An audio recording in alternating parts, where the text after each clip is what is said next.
All right, I'm Jeff Wise. I am your host of The Fan Spot, along with Dre Tucker and Chad Allen. And this is The Fan Spot, Season 1, Episode 10. This is Week 10 we're going into. And we're going to talk about these cardiac Cowboys. I'm still going to call them the cardiac Cowboys because I'll say at the beginning of the game I wasn't sure what was going to happen. You're right. Yeah, I wasn't sure what was going to happen. And there were some points in the game where, it looked like we had some hiccups there. I remember getting that text said, "Are you serious?" Yeah. And I wasn't sure where it was going to go, but ultimately the Cowboys were able to go into Philly, much needed win, and they basically dominated this game in all facets of the game, as Jason Garrett would say, offense, defense, and in the kicking game. So we got participation from all areas of our team, and I think that was the reason that the Cowboys were able to overcome some of those bad things that we've been seeing them do throughout the season. Yeah, and again, it was again the penalties. It's just the constant penalties. Those are the drive killers. Luckily, Philly, they didn't have a lot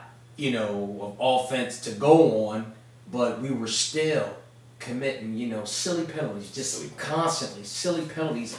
And as we get deep and as we start to wind down towards the season, these penalties are going to kill us eventually, like they have been earlier. Mm-hmm. But those are the things where, as a team, that they know what the problem is, and again, you still have to address that week in and week out, Yeah. I'm going to tell you what I think is funny about the whole penalties thing. 13 penalties we got in this game, and it seems like that every time we commit 13 penalties, we win. That's an interesting stat. If you look at the games that we have played so far, every game that we have won, we had about 13 penalties in each one of those games. That's too much. And it is too much. Way too much. It is too much. And you know what? And Romo said it best. Romo said that he feels like that those are the little things, like you just said, that'll kill you later on in games. And I think it was just lucky for the Cowboys that they got participation in so many different areas of the team that helped them overcome those things. Because like you said, you playing against a team that has a little more discipline than the Eagles and aren't so prone to make mistakes like the Eagles are. You find yourself in a completely different game here. So it absolutely will. It absolutely will. Because penalties. Every time you look like you got something going, it's like shooting yourself in the foot. But I think it's amazing. It seemed to me that, especially Jason Hatcher, he jumped off sides I don't know how many times. Yeah, and 4. Yeah, 4 times. They got him 4 times. Claiborne had, 5 penalties? By himself? His worst game. He played his worst game. Oh, yeah, absolutely. He said, "Welcome to the NFL, rookie." Yeah, pretty much. You're going to have bad games. Right. You're going to have bad games. But the thing is, a couple plays he made as far as, we're in the past. A couple of those penalties, you had to make the penalties. Yeah. A couple of them holes is, okay, I'd rather you take the 5-yard hole than get beat for a bomb. Yeah. So, some of them things were, and as he learns the game, he'll come around. Because he has all the tools. He ain't got like a couple years ago we seen Jenkins there in the headlights. Like once the ball gets thrown on his side, he gets nervous. No, he still playing. And you know what? I'm gonna tell you what I think is amazing though.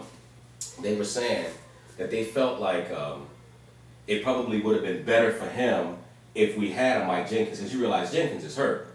So the idea of us not being able to put Jenkins in there and leaving the rookie in there and saying, we know that you're making some mistakes here, but you're going to have to fight through this. You're going to have to continue to fight through this down after down, and you're going to have to get your mind right. Yeah, whereas if you had Mike Jenkins available to you, it would have been easy for the coaches to make a decision and say, you know what, right now you're starting to hit the panic button a little bit. Let's take some pressure off of this young guy. Put Jenkins in there, allow him to be able to see the game a little bit, and then come back in on another series. Is that who you want? You know what I mean? Because I know as far as he's being, him being a veteran and all, but the thing is that, you want to learn from somebody. Not saying that he doesn't have the skills, Mike Jenkins. He has the skills, but are you like saying, we're gonna let him tutor Claiborne, whereas he pretty much took his spot. That's why we got right. I him agree. drafted. I agree with exactly with what you're saying. And you know what? And there's that piece of me that feels like I'm glad that Jenkins wasn't available for them to make that decision. I want to see this young man get in there and take those kind of lumps. Well, you know what I mean? I don't think we do that though, because if you look at it, Skandrick has shot us in the foot many times, but they stayed with him. But you know what? But they don't have. Well, who's the other option though? And I think that's the reason. But that's what I mean. But you gave him money to stay, and he's letting you in certain situations. I mean, he's been in the league for 4 or 5 years now. He's making boneheaded mistakes where, okay, you're grabbing, but the play's not even on your side. But you know what? The play's on the opposite side of the field. But in Skandrick's defense, and you know what, I'm the first to throw Skandrick under the bus. But in his defense, I would say, when I look at our corner situation and all the guys that we have on this team, Skandrick is the only one that can play the slot. Because, I mean, you think about it, you know, and so he's our best option in the slot. I think that because, you know, we always talk about that guy in the slot having that two-way go. Skandrick is the only one that can cover quickly. Okay, but that's the thing, too. If you got right, he does have that skill, but yet you missing the main ingredient, and that's just making a simple tackle in the open field. You know, that's just simple. How many interceptions did he drop the other day? He had 2 drops. And 2 or 3. 2 or 3. I'm giving him 2. One of them could have went to the house. And that's it. All he had to do. All he had to do was focus in on catching the ball. Focus on catching the ball. That's just like, you know, he could have had a career day. But that could have cost us down the road. I mean, because when you don't make those plays, you have to make those plays. When you don't make those plays, you're letting them off the hook, and then okay, you come back and you look, you're saying, okay, they scored a touchdown here. Okay, on one of the plays, Riley Cooper catches the ball. If we make a play on 3rd down, we get off the field. We're good. Yeah. So that's when we were in that little influx, thinking, oh, here we go. Yeah, here we go. Yeah. Here we go. But I tell you what, it was something about Sunday's game that I just got the sense that this team didn't feel that way. I just got the sense that regardless of what was going wrong, like every time they showed them on the sideline, everyone looked very alert. Yeah, that's the thing. Yeah, they pretty much, I wouldn't say played down to the competition, but yet I felt that it was a little sense of urgency, only because is that I feel as though that they knew what Philly was about and where they were as a team. And that's the thing. It shouldn't just be where if they know that if they win that their season is pretty much done. The Cowboys need to have that attitude if they're playing anybody over 500. You know, just have that same killer instinct attitude. To see another team do the things that we've done in the past, shoot yourself in the foot. Right. Because it was actually watching the Eagles was like looking at us week in and week out. Yeah. Self-destruct. But you know what? Go ahead. And what I was going to say too, and the thing is that when they brought Foley in, the rookie, you know, my thing is just that, you know, here we go. Okay, now we had a rookie, same scenario with Russell Wilson. Okay, as a defense, you had to treat him like he's a rookie. But you had to put him in uncomfortable situations. Well, we didn't at first, because that's where he got loose and threw that ball to Macklin.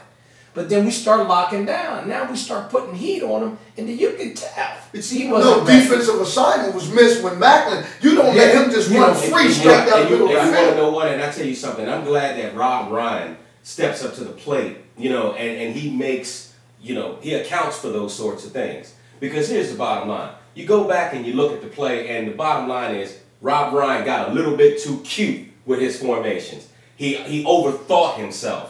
And then it resulted in a safety being down in the box when he should have been somewhere down the field. Right. When we got a receiver running in the hash. But you got your free safety that see Jeremy Macklin just running straight past him. You know what I mean? It's not like somebody got to pick you up. There's nobody there. I'm talking about it was nobody within 10 yards. And what it is, you know, them not really being in tune with what the coverage was supposed to be. So someone was out of place. Claiborne cannot cover over here in the corner and Macklin right here. He was playing between 2 men. I'm gonna blame that on Charlie Pepper, the guy the safety we picked up from Green Bay. What was his number? I think it was 29.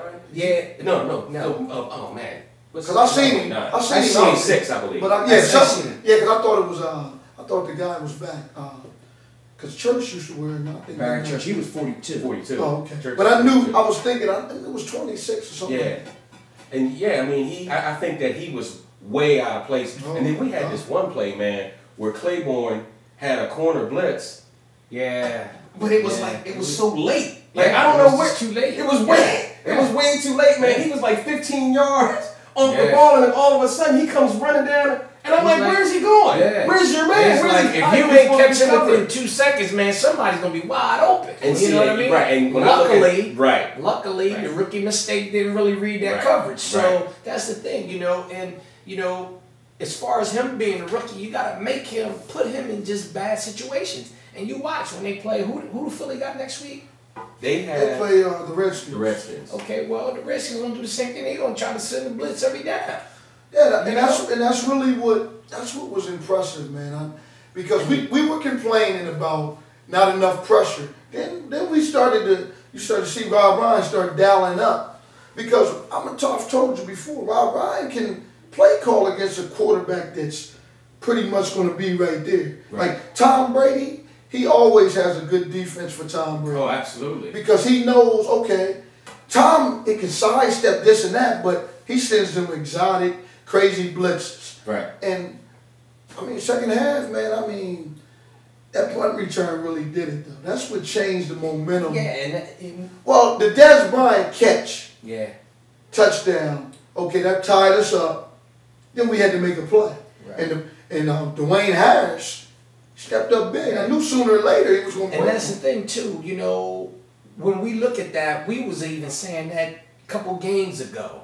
We don't need Dez Bryant back there. No. You Yeah, put somebody that goes. that just goes Right. straight up the field. Right. Not be dancing and carrying Because on. Dez I'm glad they Bryant made that adjustment. Dez Bryant would have danced out. Yeah, I'm glad they made that adjustment. Dwayne Harris, once he got to that sideline, He was gone. And we had the wall. and then the kicker's there. He's like, when he seen the kicker, he didn't try to make no move. He just Followed his boom block. in.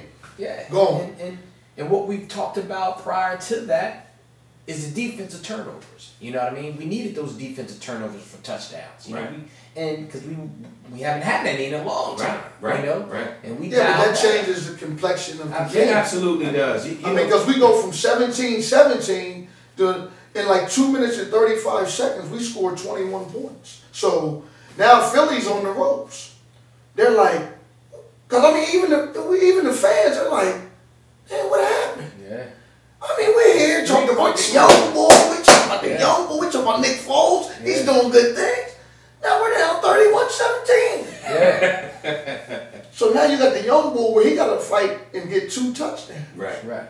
And we Opposed can just fall to- back and tee off. Okay, now you Exactly. can tee off. Now Right. you can make Because a mistake because here or there. it takes McCoy out of the game. Right. Pretty much. You know, pretty much. I mean, but with his speed though, sometimes I that. keep it real, man. You know, I mean, But it seems to be holding true, man. I mean, I love him. He's a Harrisburg product, but he got paid.